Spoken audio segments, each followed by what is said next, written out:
Olá gente, tudo bem com vocês? Meu nome é Giovanni Ramos, eu sou professor de redação, língua portuguesa e língua estrangeira e trabalho também com noções de escrita criativa.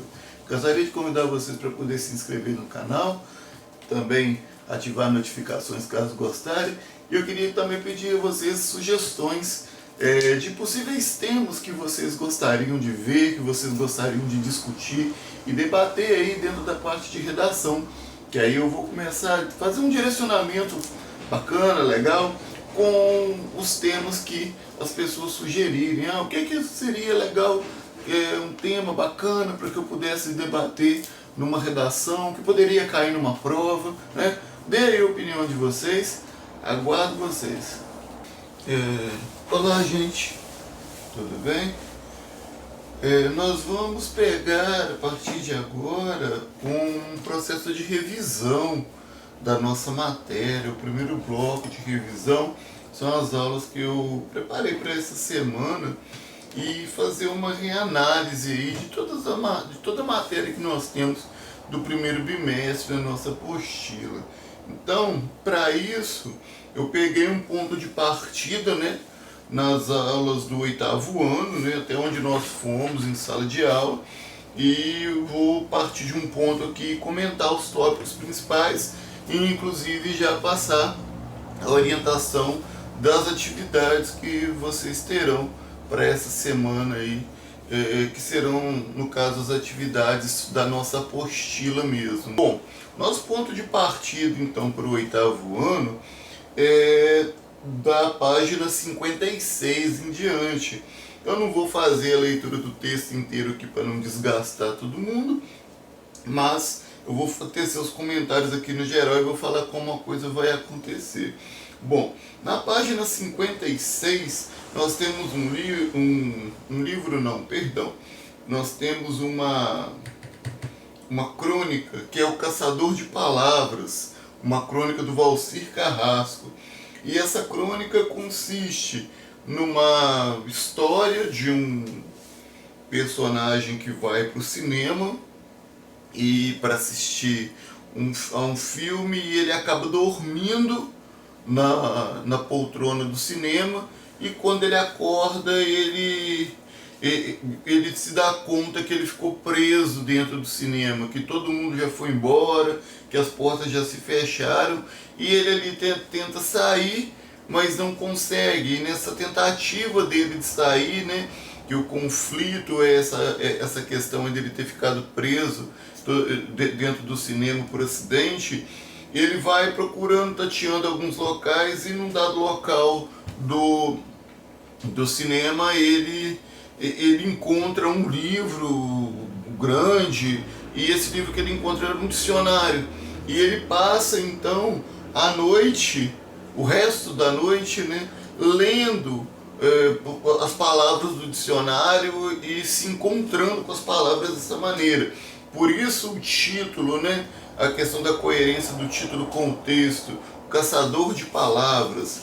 O título aí é bem sugestivo, porque é uma pessoa que começa a se encantar com as palavras e descobre um outro universo ao folhear o dicionário aí que ele encontrou. E ao longo do texto, né, a partir do momento que ele está com o livro aí, quando ele está de posse do livro, ele começa a descobrir esses universos interessantes de palavras, né? Ele passa horas e horas lendo ali palavras novas e se encontra com essa capacidade poderosa que as palavras têm de transformar as pessoas, que é algo que tem muito a ver com o universo da comunicação humana. É algo, né, que é típico somente do ser humano. O ser humano tem uma linguagem, aliás, um conjunto de linguagens muito variados, mas a questão da escrita, da abstração da escrita, da possibilidade de significados é muito ampla, é muito grande. Então o livro que ele encontra aí serve para despertar um encantamento por essa questão aí. Na continuidade, então, gente, vocês terão os exercícios da página 58. Este texto, O Caçador de Palavras, está nas páginas 56 e 57. E nós teremos os exercícios da página 58 até a página 60, que estão aí ligados à questão do texto e tem uma questão de uma propaganda aí dentro de alguns elementos que nós já trabalhamos. Então, exercício da página 58 e 60. Na sequência, nós teremos aí umas explicações que passam também pela aula de português, mas também é importante para que a gente trabalhe em redação, que é a questão das figuras de linguagem. Nós temos aí a personificação, que é uma figura de linguagem muito comum ser usada em textos de ficção, né? Personificação ou prosopopeia é quando eu atribuo características humanas, né, a seres inanimados, a objetos ou até mesmo a animais. Então é um recurso bastante utilizado em narrativas de ficção. Na sequência, nós temos a comparação. A comparação não tem muito segredo, né, de compreendê-la. A característica da comparação é justamente a conjunção comparativa, falar que o livro é como uma janela para o mundo. Esse como que eu usei aí, né, é o que estabelece essa relação de comparação. Na sequência, vocês têm a metáfora. A metáfora, ela nada mais é do que uma comparação subentendida, o uso normalmente da significância das palavras para além do sentido do dicionário, né? Eu supero a significância do dicionário. A metáfora, então, é como se eu pegasse, se na comparação antes eu disse que o livro é como uma janela para o mundo, na metáfora eu vou tirar esse como e vou dizer simplesmente que o livro é uma janela para o mundo. Isso normalmente são os elementos que mais nos servem para poder diferenciar a comparação da metáfora. Mas há outras metáforas mais sutis que vão usar aí explorar, né, da significação dos termos, do contexto das palavras para poder identificar. Mas o que a gente pode ter da noção de metáfora é isso, uma comparação subentendida. Tudo bem? Na sequência nós temos a metonímia. A metonímia é a ideia da troca da parte pelo todo, né? Tem até um fragmento, né, uma parte do poema do Drummond, né, o bonde passa cheio de pernas, né, eu troquei a parte do corpo, que são as pernas, pelo todo, que é o corpo inteiro. Então, a metonímia é justamente isso, a troca da parte pelo todo. Então, quando eu pego um elemento que vai representar o todo e coloco dessa maneira, né, o bonde passa cheio de pernas. Não, o bonde passa cheio de pessoas, certo? E a metonímia é um recurso que, vez ou outra, nós vamos encontrar aí em alguns textos de ficção, em algumas narrativas como contos, como as crônicas que a gente viu, poemas, ocorre bastante em poemas, tá? Então, é um outro recurso bastante válido dentro das figuras de linguagem. Na nossa sequência de figuras de linguagem, nós temos a hipérbole. O que é hipérbole? Hipérbole é o exagero. Eu chorei rios de lágrimas. Não. Não é possível alguém chorar rios de lágrimas.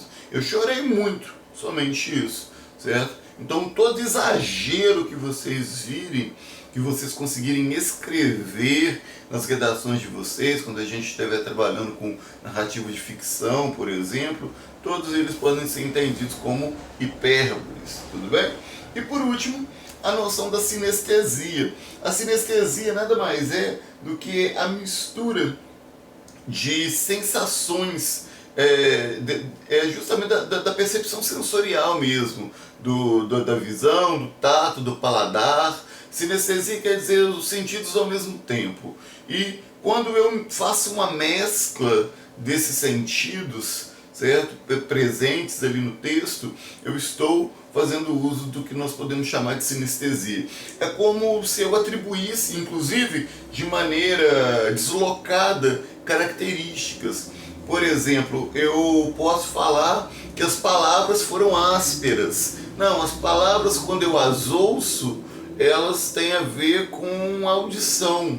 Mas quando eu coloco o adjetivo ásperas acompanhando as palavras, eu estou dando uma adjetivação diferente. Estou usando sinestesia porque áspero é uma condição do tato. Eu sinto a noção de áspero ou liso no tato. É uma outra percepção, certo? Então, a sinestesia é quando eu misturo. Eu falo, eu tenho um sabor, um sabor barulhento ou coisas assim, certo? Então, é quando eu misturo, né, esses elementos sensoriais. Aqui no nossa apostila fala, né, o cheiro doce e quente. O cheiro, doce tem a ver com paladar e quente tem a ver com tato. E o cheiro é o olfato, que já está num outro campo de percepção humana. E um outro exemplo aqui é o grito amargo, né, que vem aqui na página 66, certo?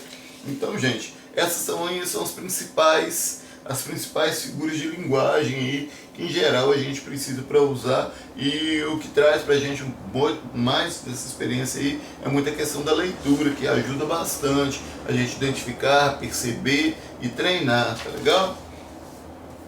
Na sequência aí, nós vamos trabalhar com um outro elemento importante, dados essa ideia aí das figuras de linguagem, que são os recursos, né? Os recursos usados para poder enriquecer o texto.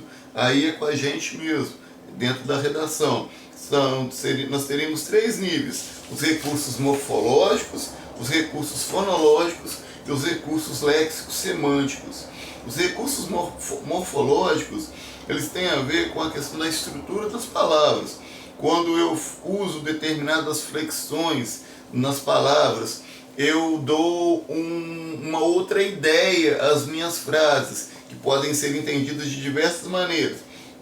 Aqui, por exemplo, né, ele fala assim, não se faça de coitadinho. O coitadinho usado no diminutivo, ele é irônico, né? Ele não é uma palavra meramente jogada por acaso numa frase. Ou então é usado aqui no outro exemplo nosso, né, que devem estar farofando por aí. Usa inclusive um neologismo, a criação de uma nova palavra. Farofando é um verbo que em tese no dicionário não existe. Então eu pego e crio isso daí. Esses recursos, essas criações diferentes, essas adjetivações que servem ou para ironia, ou para expressar surpresa, ou quaisquer impressões dentro do texto, são vistas como recursos morfológicos. Então quando eu pego e trabalho em cima da estruturação das palavras, tudo bem? Os recursos fonológicos dão musicalidade, então estão ligados à noção das rimas, né? Da repetição dos sons parecidos dentro das frases, principalmente dentro dos poemas, né? Os recursos fonológicos dão noção de ritmo e a própria noção da repetição aí, programada, proposital, que constrói as rimas dentro de um poema. Mas é possível acontecer isso também dentro da prosa, tá legal? E por último, a ideia dos recursos léxicos semânticos, né? Eles estão ligados, eu diria para vocês que eles estão ligados à noção do vocabulário e do sentido que esse vocabulário tem, mas não tem, ele ultrapassa a ideia que está lá no primeiro tópico, que fala dos recursos morfológicos, né? Eu posso ter o livro aqui dá as orientações para nós, a nossa apostila, a desconstrução dos provérbios. Eu uso aí, ele dá um exemplo aí de um texto do Chico Buarque, né, Bom Conselho, em que eu pego o provérbio e reescrevo, dando um outro sentido a ele. Eu posso fazer referência a frases que já existem, ou eu posso pegar essas frases aí e reescrevê-las, refazê-las, dentro da medida do possível. A questão aí, na sequência para nós vamos ter uma seção língua viva na página 73 e 74, que também vocês vão pegar para fazer. Fica aí já na indicação de atividade. Seção língua viva da página 73.